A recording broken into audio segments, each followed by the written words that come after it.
Greetings, greetings. I am rehandling some really bad hammers.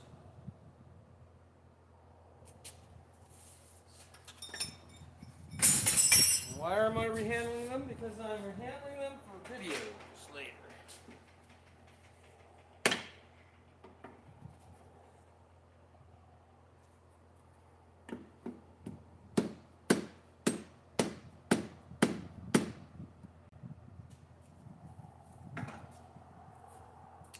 Let's see how that works. The whole thing is an experiment. Osage, the most ridiculous hammer that I've ever paid for.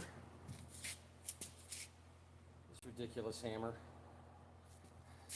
I paid something like $180 for this hammer 15 or 20 years ago. I need a different grasp.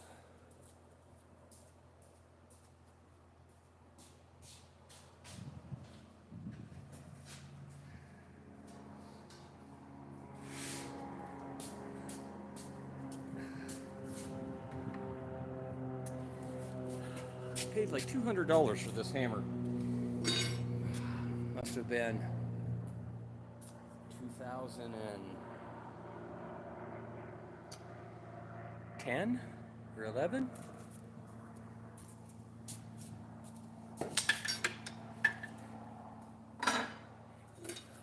One of these big blues. This was the coolest hammer. And it turned out to be a giant turd burglar. And then I let my son use it, and he promptly broke the handle out of it because he's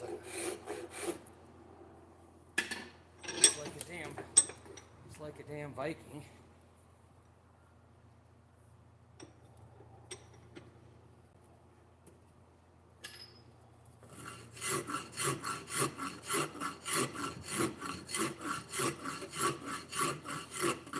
Pro tip, if you ever get your hand on some of these horseshoeing rasps, they are handy tools for the blacksmith shop. Get to know all your local farriers. Trade them hoof picks. They love giving hoof picks to their clients, and they don't have any time to build them.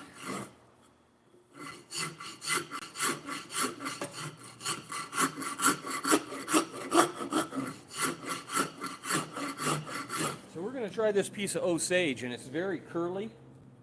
The grain is all twisted up, and we're going to see if that doesn't... I've had some people tell me that Osage makes good handles. I know it's tough. I make a lot of handles out of knives for it.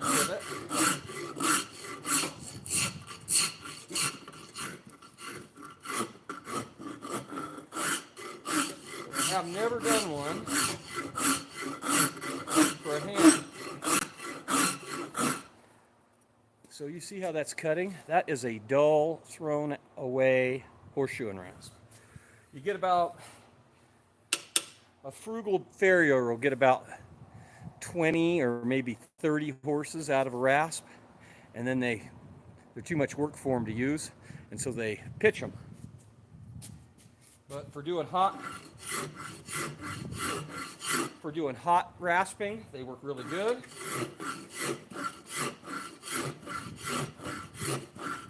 For doing woodwork, they work fairly good.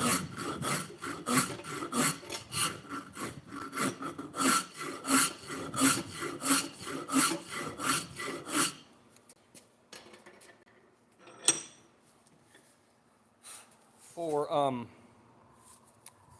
making knives and spurs and stuff, they work ridiculously good. Groovy, man. Greetings, everybody. It's too hot for the forge tonight. I'm not going to light it up. It's just too damn hot. So we're going to do some other work instead. Repairing some tools, making some handles, doing some tests. I've already done one tonight. This is an old piece of axe handle that I did and scraped it off. And I need to linseed oil it again. But it turned out pretty good. I hate these hammers. I hate them. I hate using a hammer where all the weight is, all the mass of the hammer is down underneath your hand. I do not find them pleasant to forge with. For doing specialty stuff, they work fine, but not a hammer that I want to forge with every day. You see these guys using these dog-faced hammers, and they clearly don't forge very much.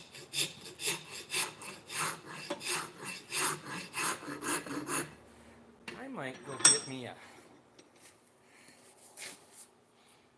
I might try to use the bandsaw for this. Stand by.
That will make that much easier.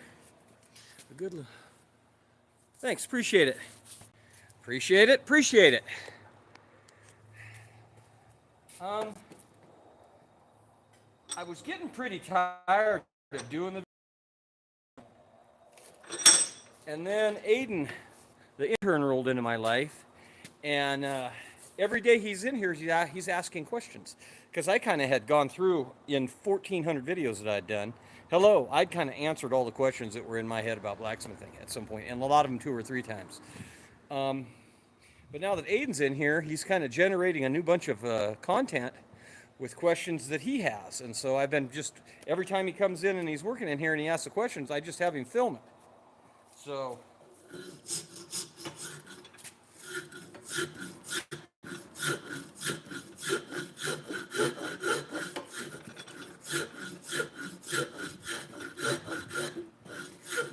And I don't know, I'm sure there's a bunch of you guys that haven't seen the video that I just did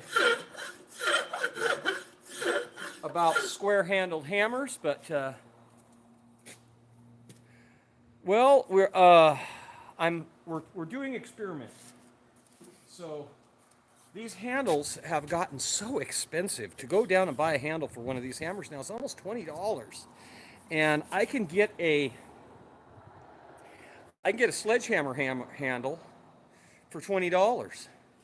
So what I do is, if I can't come up with anything better, I go get a hickory sledgehammer handle, and I cut it in half or thirds, depending what I'm doing, and I make my own handles. Because you do break handles out. But I hate fiberglass handles. I will not have them in the shop on hammers, on a usable hammer. I won't do it. They're dangerous. If they get hot and they get melty, they get sharp, and then you don't bother taking that off before it cools, and they get like a razor blade, and you cut yourself on your hammer handle every time you pick it up. So only hammers or hammer-shaped objects that I don't use for doing hot stuff. And I think this is the only nylon handled hammer I have in this whole shop.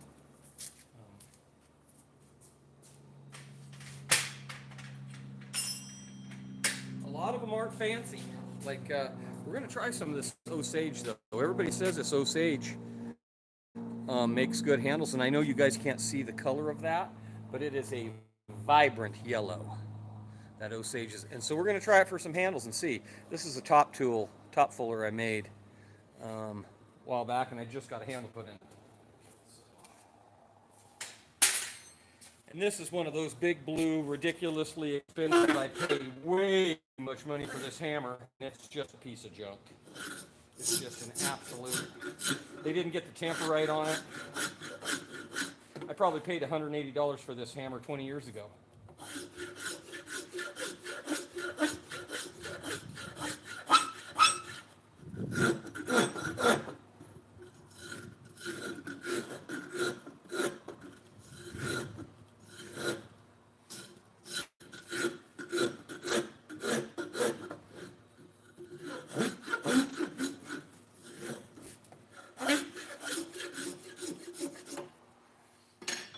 I don't know what they were making these hammers out of, but whatever it was, they didn't get a temper on it very good, and you can see how it's mushroomed over the years. And I use it very, very rarely. I don't hardly use it at all. But we're going to experiment and see. We're going to see how this Osage holds up to hammer handles.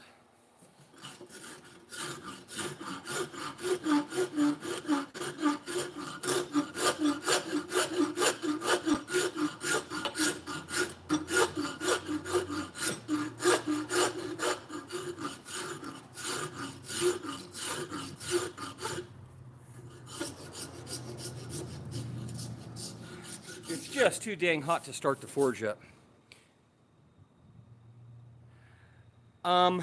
No. And part of the reason I don't 45 degree my top tools when I do them is because I'm using the KA75, the power hammer. And the way the rams are in that KA, it's really hard. You don't have enough room to put your tool in there. So I just run them. 90 degrees, everything. And then if I am using them, I'm using them in the treadle hammer anyway. And so I just make them so they're. Most usually I make them so they're just straight across.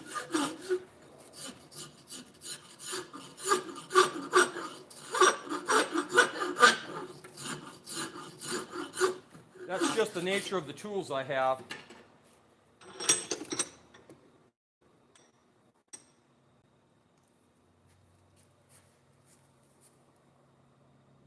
Yeah, we're gonna try. I don't know. I just got it. I just got some here from a friend of mine out in Michigan.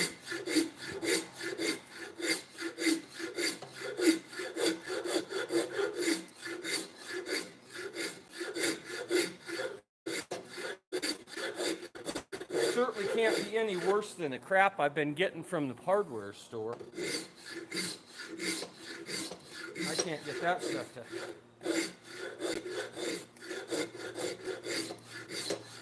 Last me 6 months, any of it.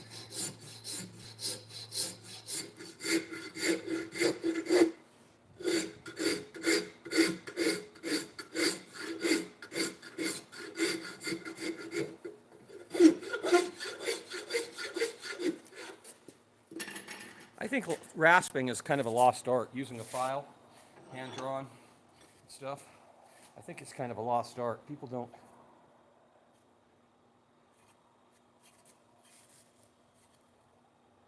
have forgotten how to do this kind of work, mostly.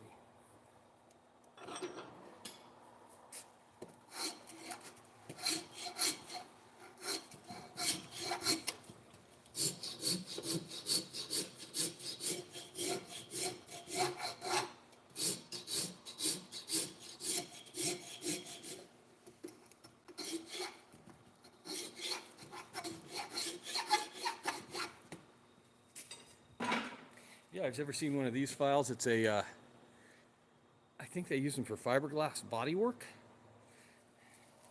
It's got the rasp. They're super aggressive.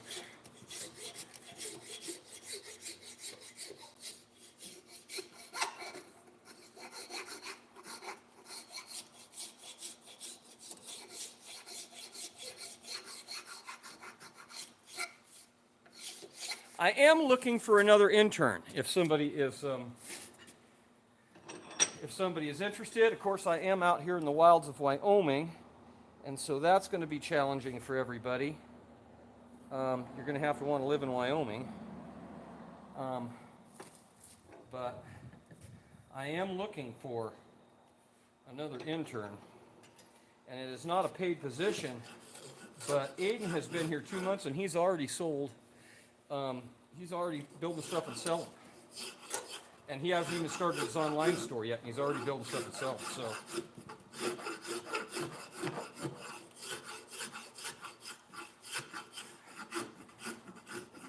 And once I can trust him with the shop, I give him access to the shop. Once I know he's not going to catch the shop on fire, I've given him access to the shop. So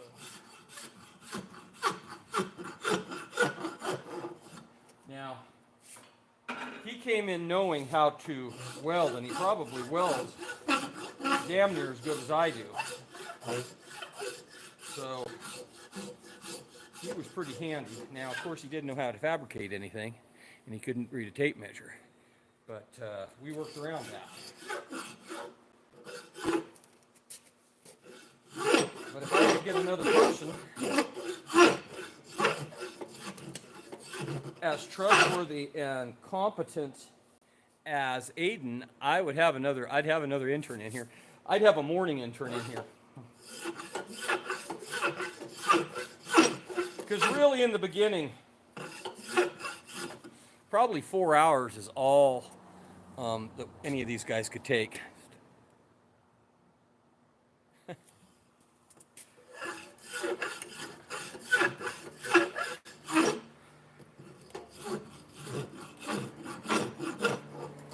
Well, half of California is moving to Cody. You could just be one of the many.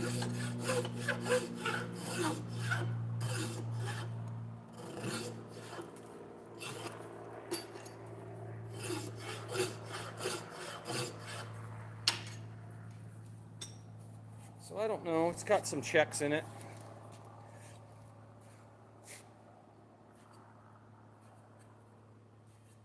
A square handle is much better for you.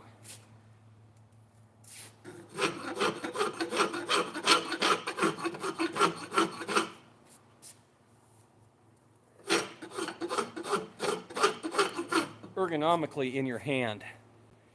And if you ever watch like guys who really swing a hammer a lot, like all day, they'll never leave their hammer handles egg-shaped. They always square them up because you don't have to grip your hammer so hard when you're swinging it. And when you reach to grab it, like even your framing hammer or your, it finds its way into your hand properly. The flat will lay against the palm of your hand, and it makes it's a lot more ergonomic.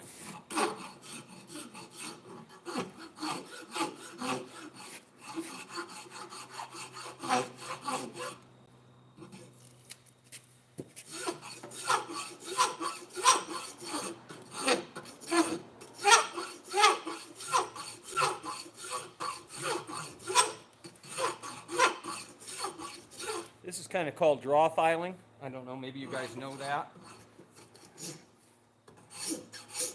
You're kind of going across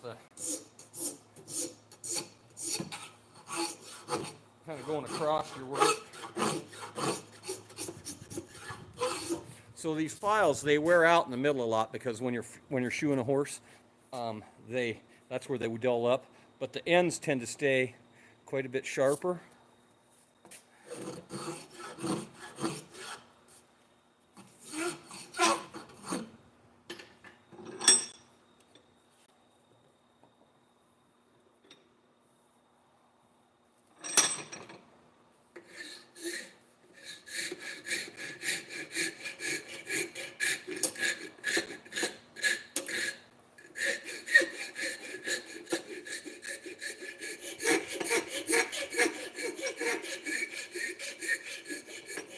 See if we can pretty it up a little bit.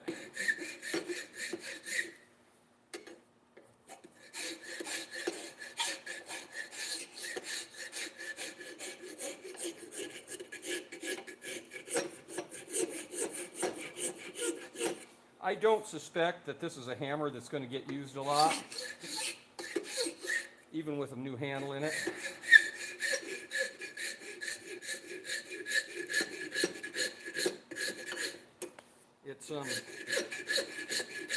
they got too short of a face.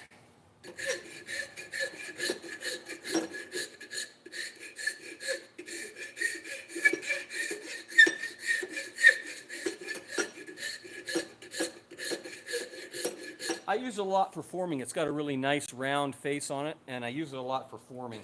I kind of use it as a top tool.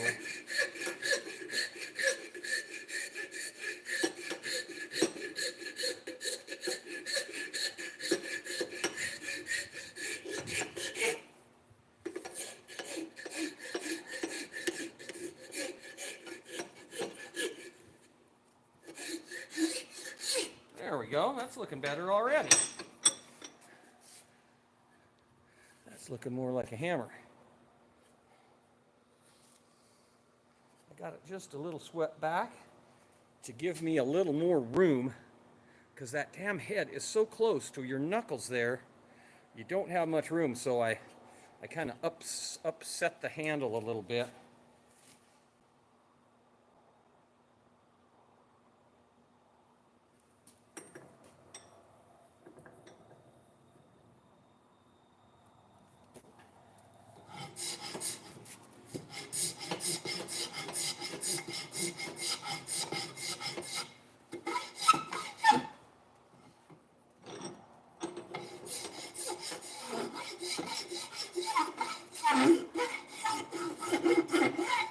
Boy, that peels that off of there. Woo!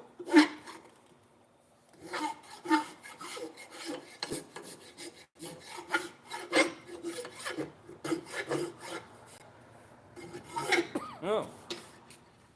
That peels that off there.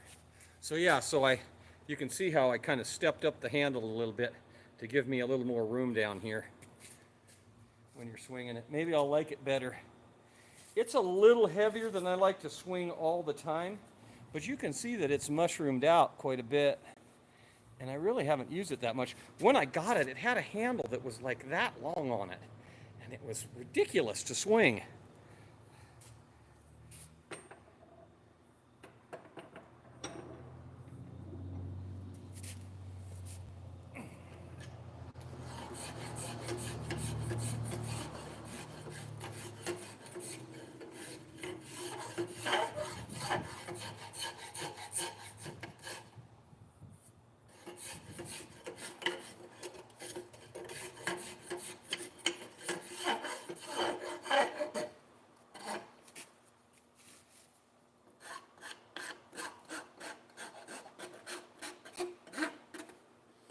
Round over the bottoms, that keeps them from splitting quite so bad.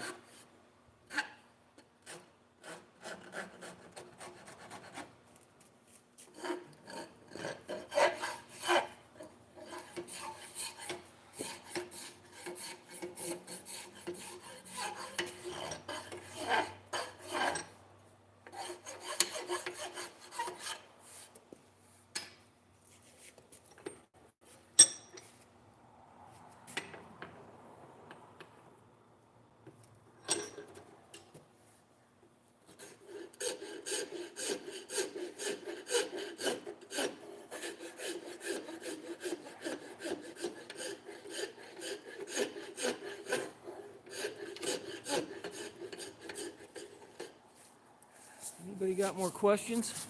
Questions or comments about what we're doing here?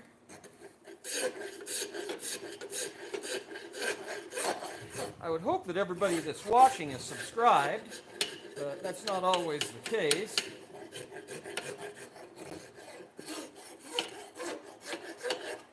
I'm really hoping to get some sponsors. I've got all this room in this shop.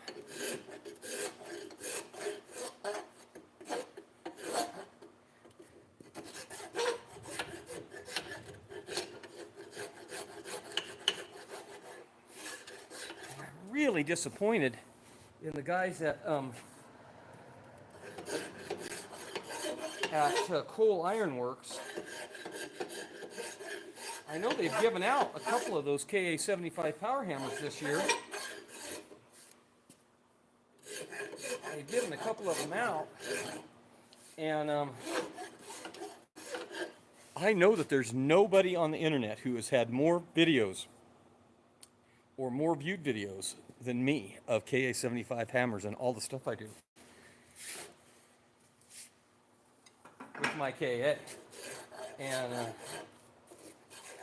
I guess my channel's just not big enough, I guess. Even though that my videos get seen more than a lot of people with a lot bigger channels, but I just don't know how to market that. I'm just not a good marketer when it comes to that stuff. I just don't know how to do it.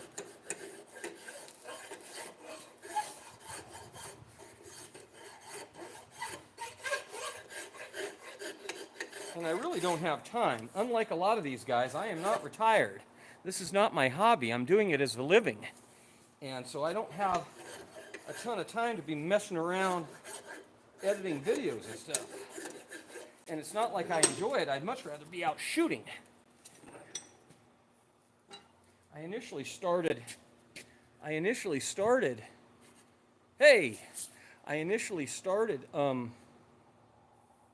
doing the videos just as a way to advertise the business. And then COVID happened, and everybody started watching my videos.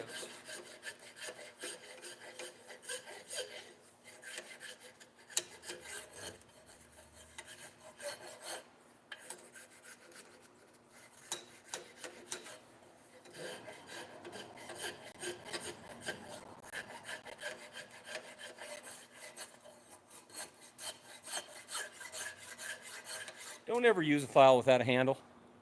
It's a really great way to end up in the emergency room. There's your tip for the night. I don't care what you're doing with it. Don't ever use one, because one false move and you've stabbed yourself with that son of a gun, and it is unpleasant. Ask me how I know. Stab yourself in your hand, and then you're packing around a bandage for 2 weeks. And they're so easy to make. I mean, it doesn't take anything to make a handle. You can cut off the end of a broken handle, of a broken hammer handle, and put on there. They work great.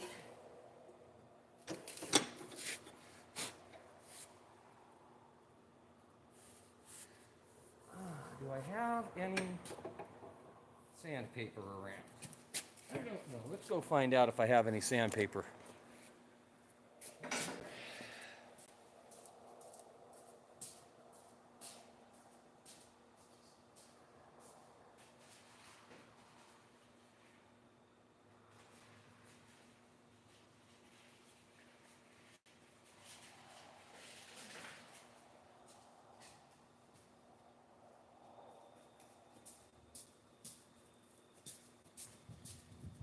One of these old sanding belts. So take a sanding belt,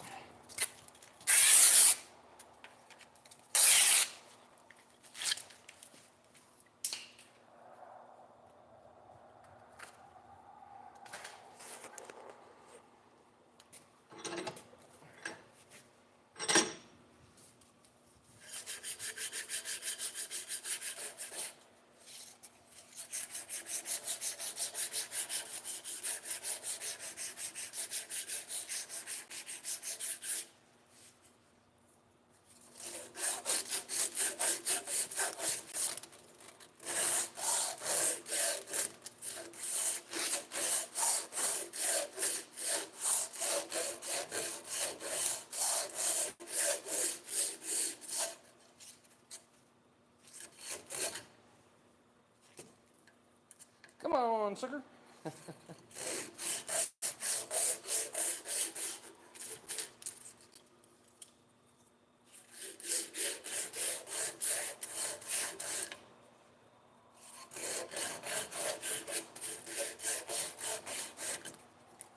I'm not too worried about sanding on it. I just want to make sure that it isn't going to splinter when if Aiden picks it up. He's still pretty soft-handed. Hello.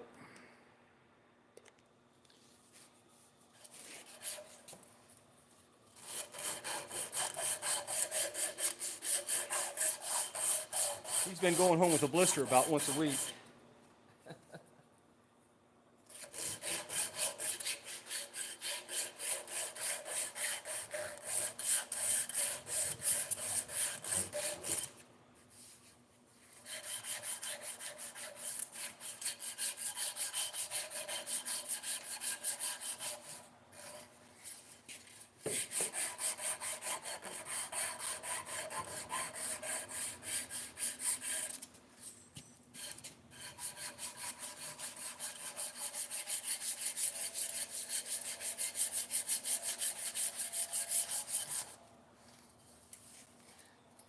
pretty good.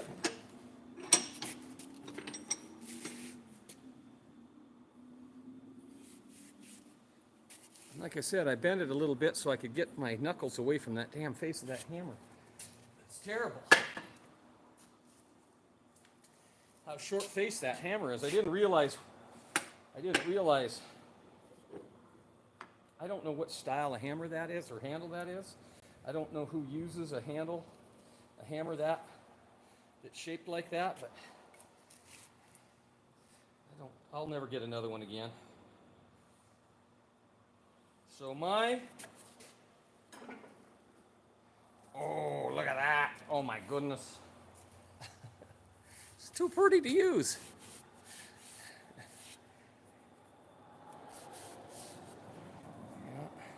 Then I glued that in with some of that Gorilla Glue, that expanding glue, and we'll see how that head holds.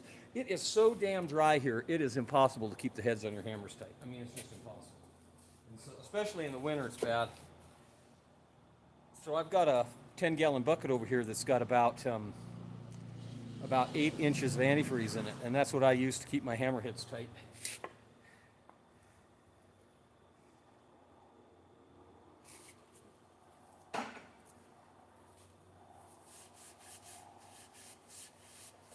Oh, that's beautiful. Yeah, it's terrible. They're terrible. I do not like it at all.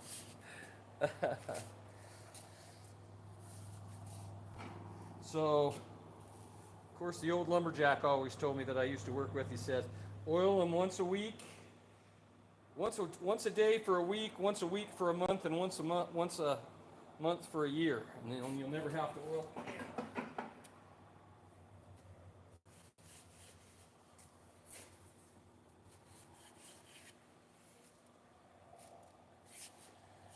Not bad. Not bad. I doubt I'll use it, but at least it's done. At least it's got a usable handle on it for somebody. Now I'm going to work on this. So this is the heading tool that I made, the heading die I made a while back, and I don't even bother to put a wedge in these because you just bust them out. So we're just going to round this up a little bit and call it good. I'm going to knock the edges off the shoulder of it. More of this Osage. We're going to see how it works.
Who needs a plane when you've got a good sharp rasp?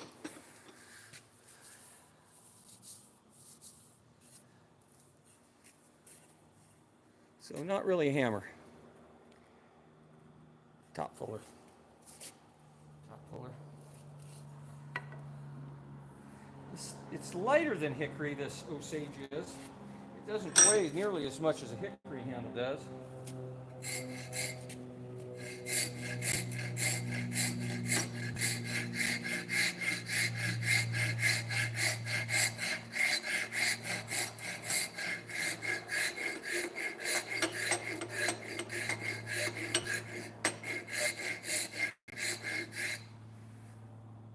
Anybody else have a question about anything?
careful doing this in your blacksmith shop because it's a great way to. I do a lot of burn texture handles, but I don't.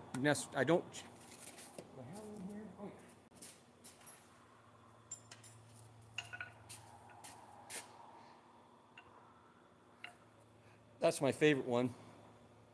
And I know you can't see it because it's too dark, but I split the handle in that. You can see there's a crack up through there. And I use that ProStar CV glue. And holy moly, I've been using that hammer for almost a year, and it has managed to keep that handle, that glue has managed to keep that handle together. It hasn't split yet. So I don't texture them, but I square them up. I square all my handles up just so they fit in the hand a lot better. And I do black them. You can see that that one's got a blackened texture on it. Here's one I just did out of hickory today. There you can see it. And I hate this. I hate these styles of hammers where all the mass is down towards the bottom of the hammer. They're so hard on your wrist when you're swinging them. So I very rarely use this hammer for anything but doing texturing. And I've had this. This is probably the second blacksmithing hammer I ever bought back in the 90s, early 90s. And I've replaced the handle on it twice. And but it's just because they just dry rotted because I don't use it. I don't use them. I mean, it's a Grace crossbeam hammer, but to forge with it, they're just terrible. They're so mass heavy at the front, they really are hard on your arms. This is a much better style to swing. And this is just a Farrier's rounding hammer, but man, they're expensive now. These are, I think these are over $100 now to buy. And you can just tell how much I've used that handle because it's just polished. It's just, look how shiny it is. It's just polished from my dirty ass hands rubbing up and down on that sucker. And that's a very long handle. I kind of use, this is kind of a Farrier style, but I can really get, if I get out there on the end of it, I can really get some whack to it. I'm sure that's probably why it cracked, because I put a little too much power in the swing.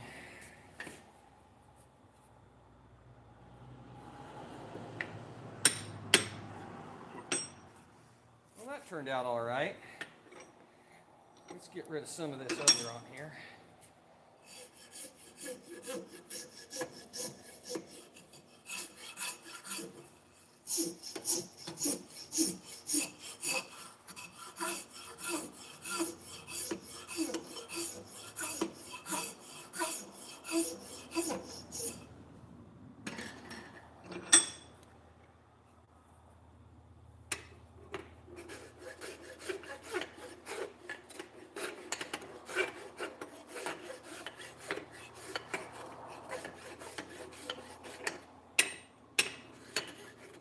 I don't really make hammers.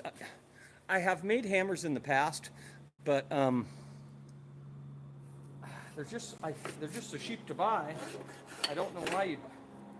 And you can buy them at yard sales. And the only ones I really like using are that same one. And I've got I think I've got 4 or 5 of these now. And these are the only ones I like to use. These diamond Farriers. I think they're 36 ounce. And that's the only ones I like to use.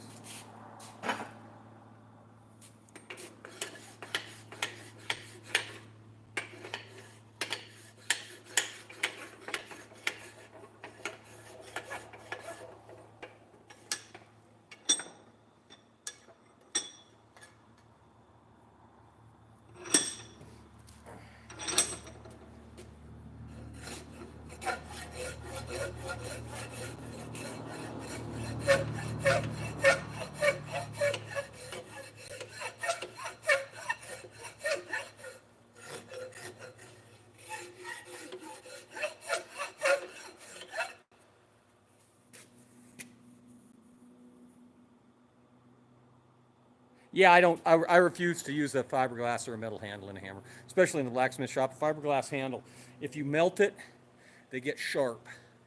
They get a little sharp, and man, you want to cut yourself bad. that fiberglass handle, once it's been melted, it'll cut you bad. I learned that 30 years ago when I was shoeing horses. I saw those guys try to put fiberglass handles in their driving hammers, and then a hot nail or something touches that handle and it gets a sharp spot on it, and they reach in there and grab a hold of it out of their box and slit their finger open with the handle of their driving hammer.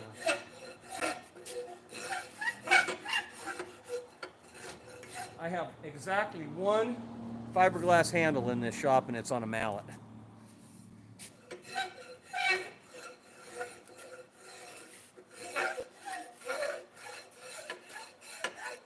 But here's another pro trick though. So these handles are, you know, they're expensive to buy. These handles now in town are almost $20. These hickory handles, and so what I do, if you put pretty short handles in your 3 of them out of one sledgehammer handle.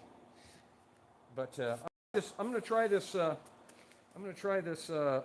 We're going to see how it works out. I got me another blank here. But I don't think I have another hammer to put it in. I think I'm pretty well hammer handled up right now. Until I bust another one, but that'll work good. Oh, the other thing is, when you're building these handles, your best handles, the grain rings are running with the face of the hammer this way. So you want the grain rings to be running like that. And because you get a lot more strength flex this way, and you don't shear off your handles as bad if you have the grain running with your head of your hammer.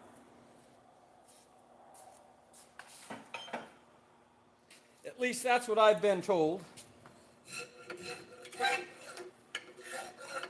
for axes and hammers. I don't know that it really matters for like top tools, because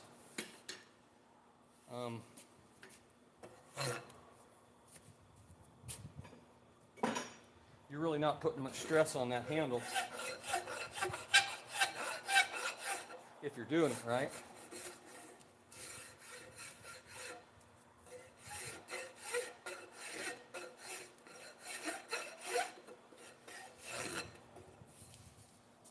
Sort of listen while we're at it.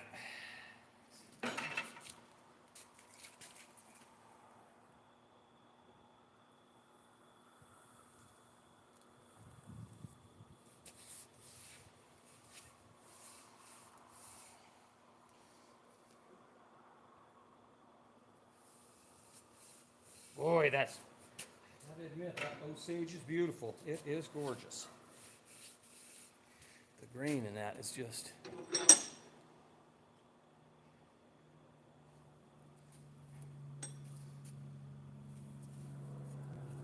I got a big chunk of this. I got a couple of big chunks of this left. If this works out, I'll never have to buy another handle again if this Osage works out. It feels like it's going to. It doesn't feel weak, but there's only one way to tell, and that's to use it. So I guess that's what we're going to have to do.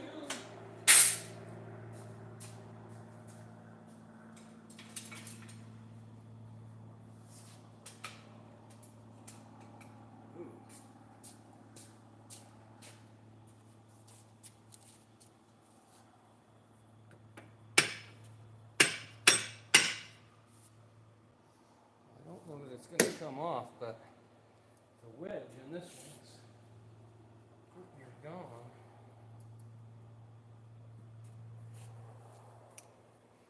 Put a new wedge in this one.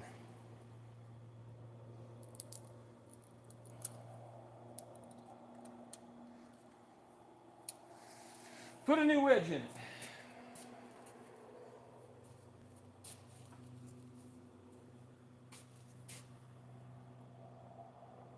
Well, we're in here, fiddling around.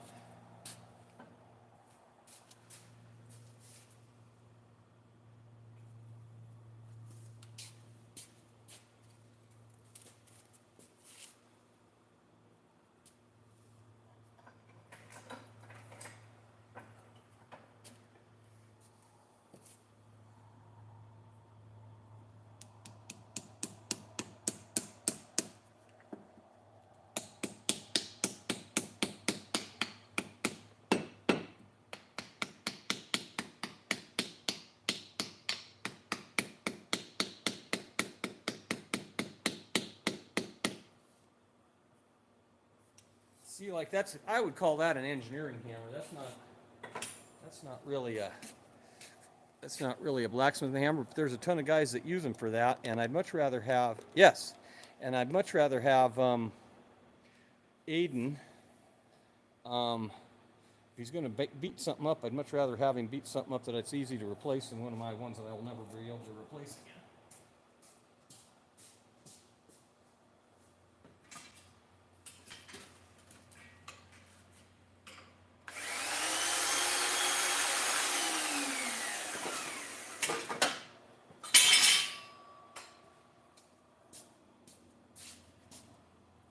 And it's not a bad little hammer. If you need a hammer to do some cross peening with, they work fine.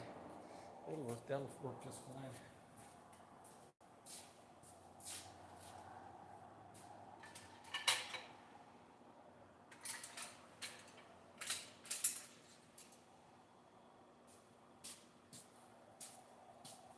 I need to re-oil this one. This is one of my favorite cross peens. That's about as big of a cross peen as you can get anymore.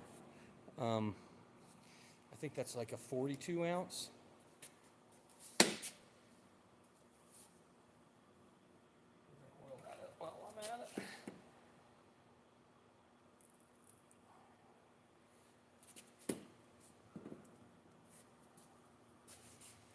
Because I do use it. It's got a crack in the handle, but I won't replace it until it totally comes apart. It doesn't do much good to... Some of them never come apart. I just don't use them enough. I've probably got 20 hammers in that rack, and I use the same 6. You want it? Which one? This one? That one? I hate forging with a cross peen. They're just so, and I hate forging with any hammer that's got all the mass on one end. They just they are not ergonomic for me to forge with. And I know some of those guys use dog head hammers and all kinds, but I just never acquired, yeah, and I can if I have to, but boy, it's not my choice. If I have a choice of a hammer that I'm regularly forging with, I'm choosing a Farrier's rounding hammer. That's what I'm going to use. And this is my go-to one that I've been using. This hammer I have had since 1989. I've been using that same hammer. So it doesn't quite weigh the same as it did when I started. It's just a little lighter, but I've been using that same hammer for 36 years. This is a ball peen. This is a cross peen. Cross peen, ball peen, cross peen, ball peen.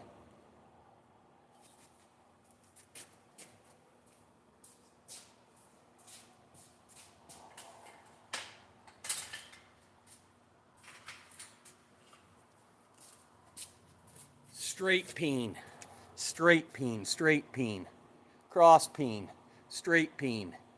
I know the difference, for Christ's sake. What do you think? I'm retarded?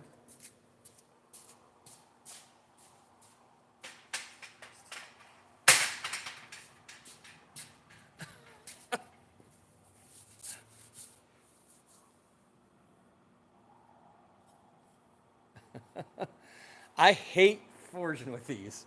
This is a great little hammer for, like, if you got to get in something tight, like if you're scrolling something up tight, it works pretty good because it's long faced.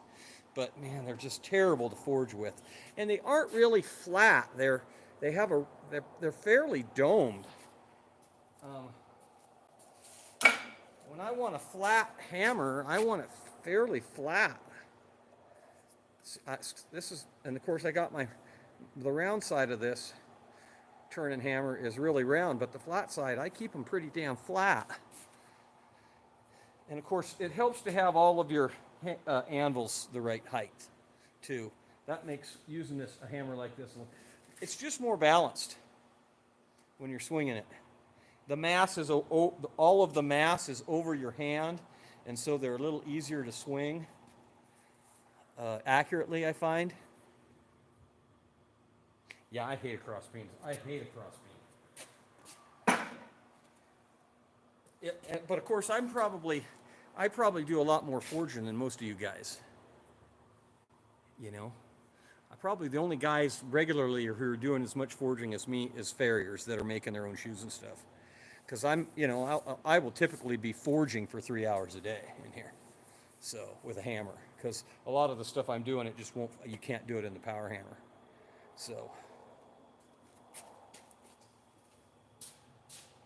but like this, I don't even know what this is. You couldn't call this I imagine they call this a turning hammer, but yeah, but but even the flat face on it isn't very flat. See, and so I just don't like it. And man, I paid, like I said, I think I paid $200 for this hammer probably 15 years ago.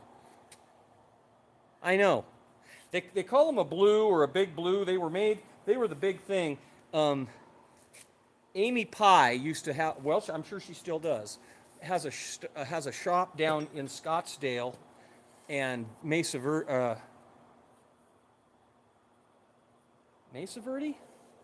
Arizona. Back then, she only had the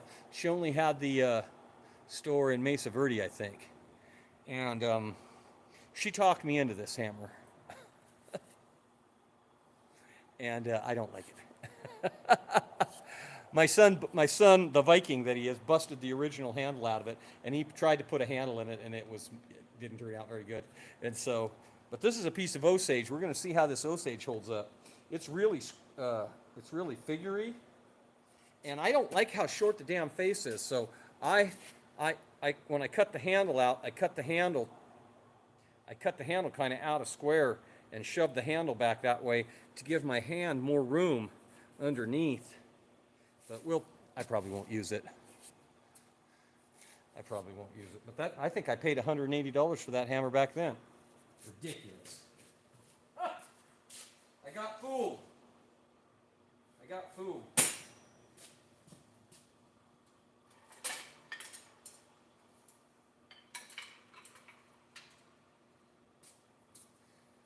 Here's my favorite cross peen that I use, this little booger, and I don't know, I took it on a trade or something. And it's very delicate. It's a delicate little hammer. But it's got like an octagonal face on it so you can get right up against stuff. So if I'm doing the delicate work, this is the one I like to use.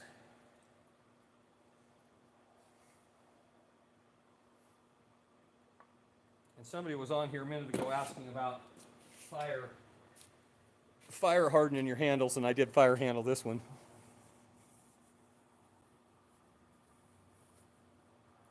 Yeah, I don't know what it is. It's I think it's probably some kind of a farrier's hammer originally. At one point it had a bright red paint on it, but it's kind of that's my favorite. But I still don't like forging with them because the mass is all out at the front, but it isn't a big deal with a little tiny hammer like that. That's probably 28, 26, 28 ounces. It's only a couple of pounds. A 5.5 pounder.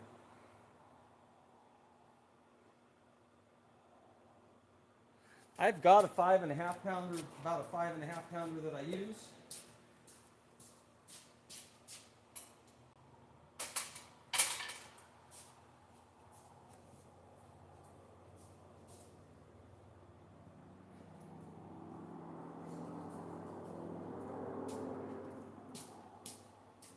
This is one that I actually cut.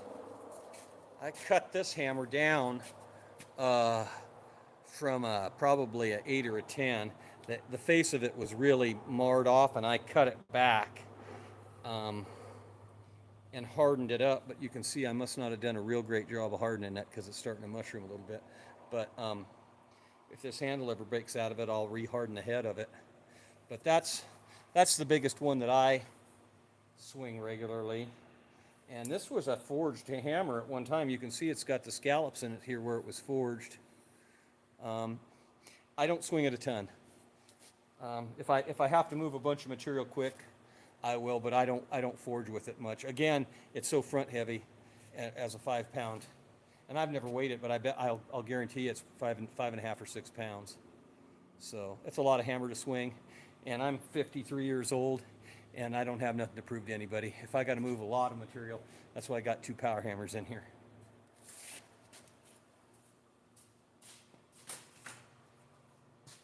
So this one, I found this glue, and this glue is ridiculous. This one split, this handle, it split out of here, and but it was still good up at the top. And I've got this glue called ProStar. It's a CV glue. And so I glued in a piece of black walnut into that, and it's like my second go-to hammer that I use, and so far it's held up. But I didn't want to cut that handle off of there when it split like that.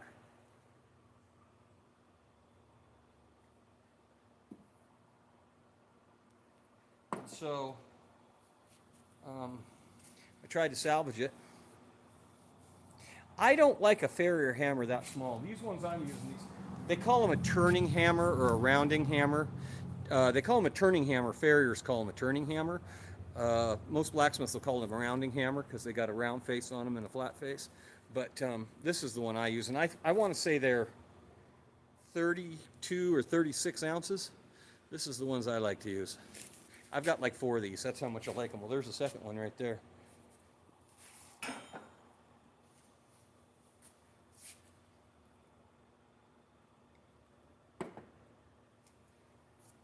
Try to keep that all swelled up.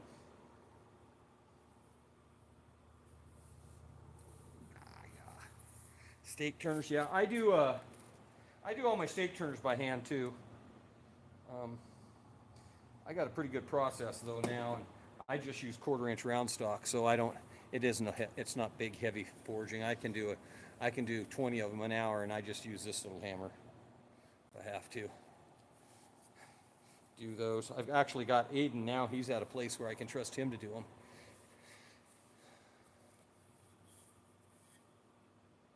But you can tell I swing this hammer a lot because the handle is just polished from me sliding my hand up and down it for the last however many years. I think I replaced this handle when I moved into the shop, so that's been 6 years. It's just polished like a fine car.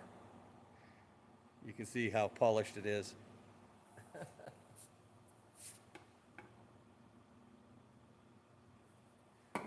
It probably won't even, it's so polished it probably won't even take any, take any oil.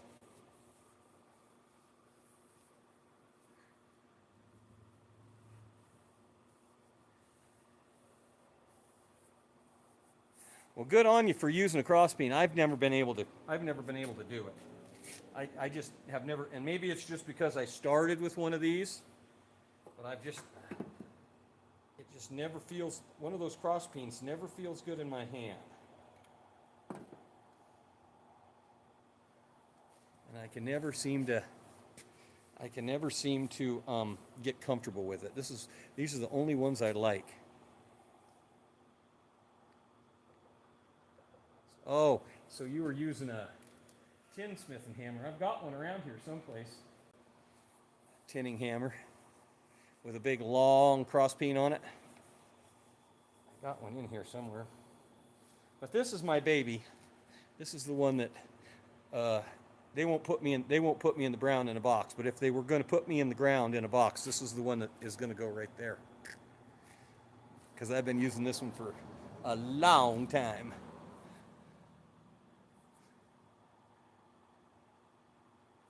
Yeah, most of the ones I have are not balanced. Like this ridiculousness. They call this a Swiss pattern or a French pattern. Again, another one of those gimmicks that years ago that I bought from Blacksmith Depot or someplace.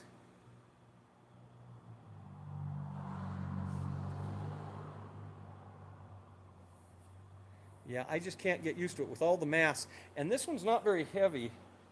It says 100 grams. So let's see, that's a kilogram, 1 kilogram. So that's what, 2.5, about 2.2 pounds or something. 1 kilogram is 2.2 pounds. So 24 ounces or something.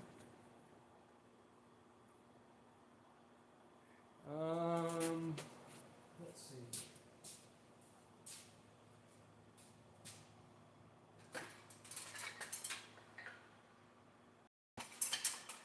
Like I've got several of these. They call these, I think they call these engineering hammers.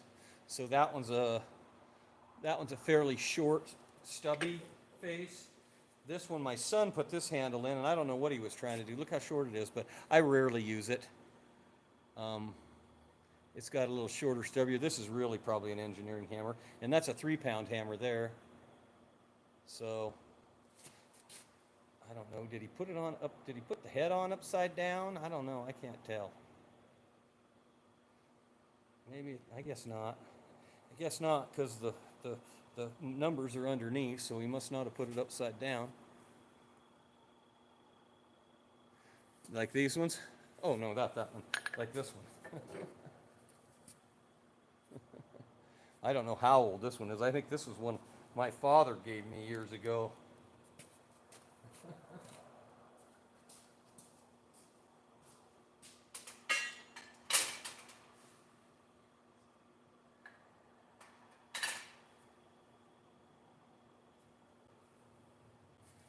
Yeah, a lot of hammers.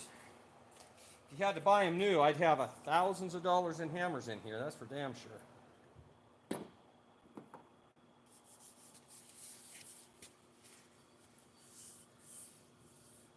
Yeah, I square up all my handles. I don't leave any of them. I keep one around. I keep one around for demonstrations.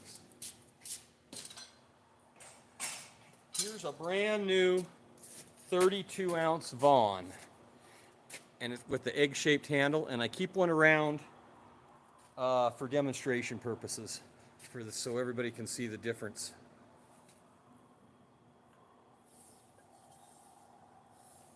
What is the strangest hammer I own? Let me see. Okay. I get your challenge. The strangest one I own, that's a hammer. That's a real hammer. I think this was probably some kind of a brick hammer or mason's hammer. Look how narrow the face is. And it's probably 4 pounds.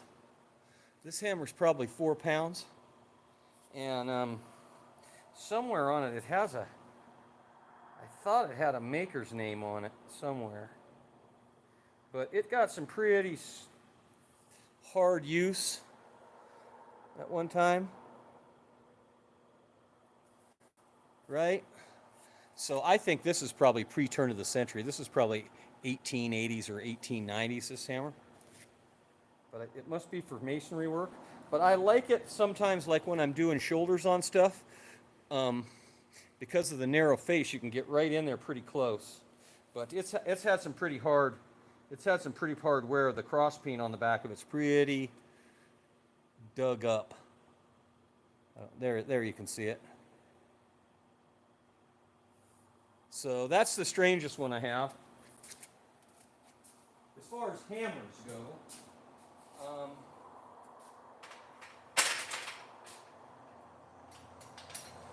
but I do have some pretty cool tools that I use every day.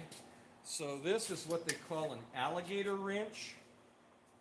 And of course, I'm always working on old stuff in the shop in here that has square nuts. And these are designed for square nuts, like on old farm equipment and stuff, farm machinery.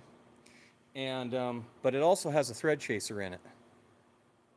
So it's got a 5/16, a ½ inch, and a 3/8 thread chaser, and I use the hell out of that. And so it hangs on it hangs on my tool rack. So that's kind of a cool tool. And then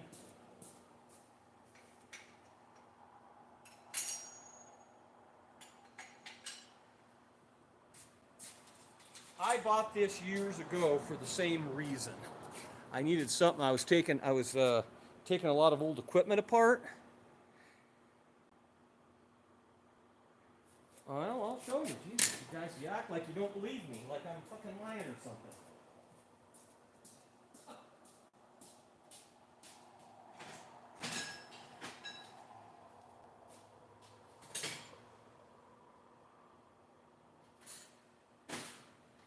Well, I thought I had a squirrel in here.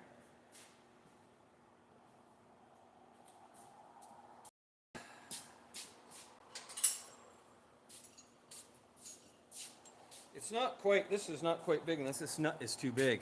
But it's designed to fit across the flats. And it will just about work on there, but it's designed to fit across the flats of a square nut. Like that.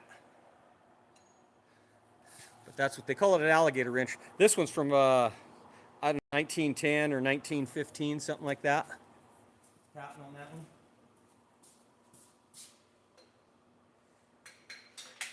So that one lives there, and then of course, everybody's seen the old monkey wrenches. And that's kind of a fancy little one. It lives next to the, yeah. So that one lives next to the, on the forge too. It's got a face that hangs. And this wrench is really interesting. This is a Craftsman. And the reason I got it is it's 12 point. And so it'll fit square nuts. And it'll fit any size, right? Any American size square nut. So you flip it around like that, and it'll fit any size nut. And then you can actually get on something this way if you have to, and you can put another tool in here for braking. I've never seen another one of these. This is actually a Craftsman tool.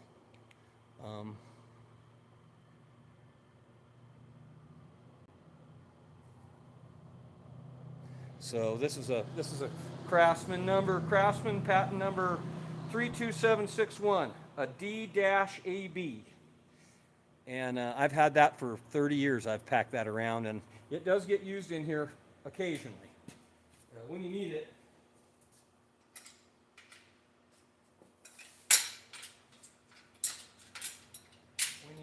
But this, so, I gotta oil that up while I'm standing here. So during World War I, all the Sherman tanks, especially the early Sherman tanks, they all came with a set of screwdrivers. Now when I got that, it was a screwdriver, but it was all chewed up and mangled. There was no saving it. And so I drew down the end and I made it a fish hook for fishing stuff out of the forge. But I don't know, can you see that in the light? So it's a drop stamped forging and then wood inlay handles. Can you see it? There, you can see it kind of. And so that's probably 90 years old, 85, 90 years old. And it just feels good in the hand. It's one of those tools that I didn't want to throw away.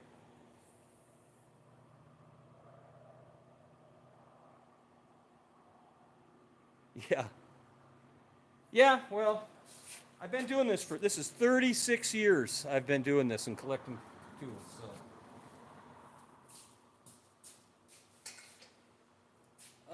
Let's see, what else? Nothing real special.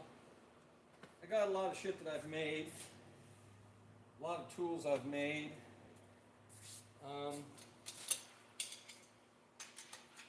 I carry I'm a big since I was a kid, these J.H. Williams and Company wrenches, and I collect them. This is a 15-inch, and I've got every size down to a 4-inch. So I have 4H J.H. Williams super adjustables.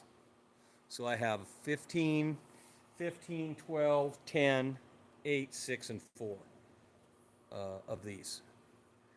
And really, they're nice, but they are most real. A lot of guys will say these aren't a real adjustable wrench because they have to taper down on the handle so you can put a cheater on them. But I would never use a cheater on something like this. So anyway, so that's kind of cool. 15, 12, 12. That one's the 10. Then I've got the 8s and the 4s, 6s, and the 4s around here somewhere. So yeah, oiling up handles. This one's got a little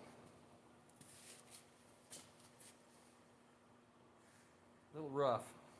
I had my son in here living with me for a winter, and man, he was just hell on hammer handles. Of course, he's 6'3" and he weighs 230 pounds, and he doesn't know his own strength, and he's just hell on hammer handles. So some of these are remnants of him, but these are my favorites. This style is my favorite. I think I've got 4 of these now, and I don't know, they've changed the design of them now a little bit. They're not exactly the same, and you can tell the early ones, they must have been using the same tooling. They must have been using the same tooling to stamp these out. And you can tell the difference between the early ones and the late ones because the stampings aren't as clean.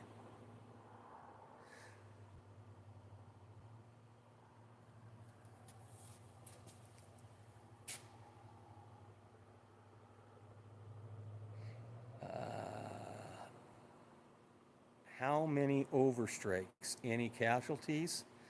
Well, you're always going to overstrike some. I don't anymore, and I gave Aiden his own hammer to use, and so when he cracks the handle out of it, then he's going to have to build a handle for it. That's just part of being an apprentice. So I gave him one of his own to use, and when he breaks the handle out of it, which he's not hitting hard enough yet to worry about breaking the handle out of one, but one of these days he will. He'll break the handle out of one, and he'll have to fix it, and so I'll have to show him how to build a handle. So, but, yeah, we all got our favorites. Somehow or another, I ended up like with 10 of these. I think my buddy Jeff brought them to me, and they're a nice ball peen. They're only a 32 ounce. Which is fine for most of the work that you're doing in here, setting rivets. We're not setting any 1/2-inch rivets, but I prefer a little heavier one for myself, but that's just me.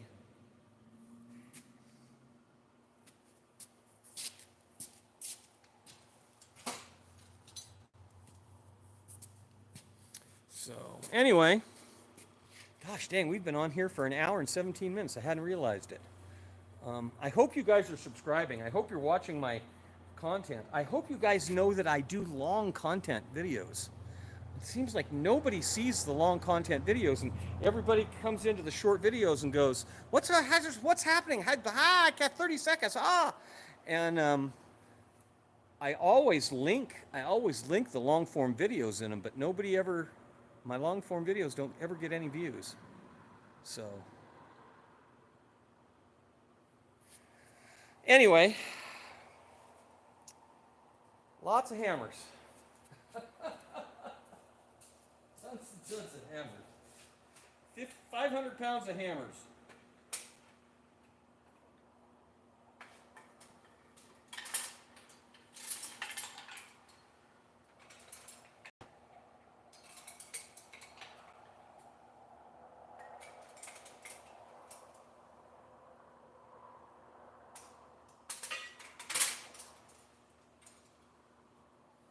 So, when I say I have a lot of hammers, there's a 42, 42, a 32, a 12. That's probably an 8. And somewhere I have a 24 around here too. So where's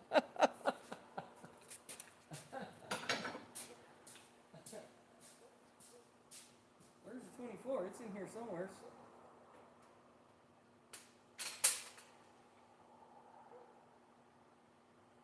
Well,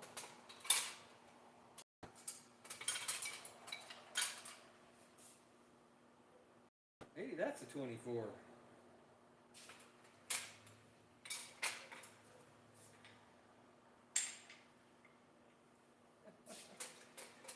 Bunch of them. I got a bunch of them. The most worthless hammer I have, probably this one. And this is definitely the most expensive one I have. The most worthless and the most expensive. Why did I rehandle it? Good question.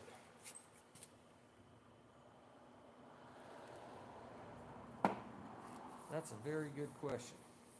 Why did I take the time to rehandle this stupid thing? I do not know.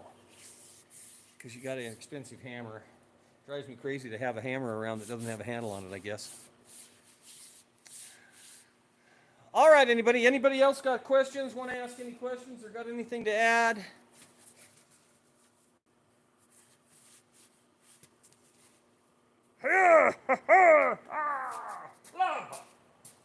Definitely more of a club than a hammer.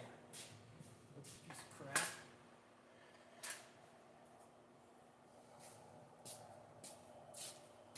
Otherwise, I think I'm going to go to bed.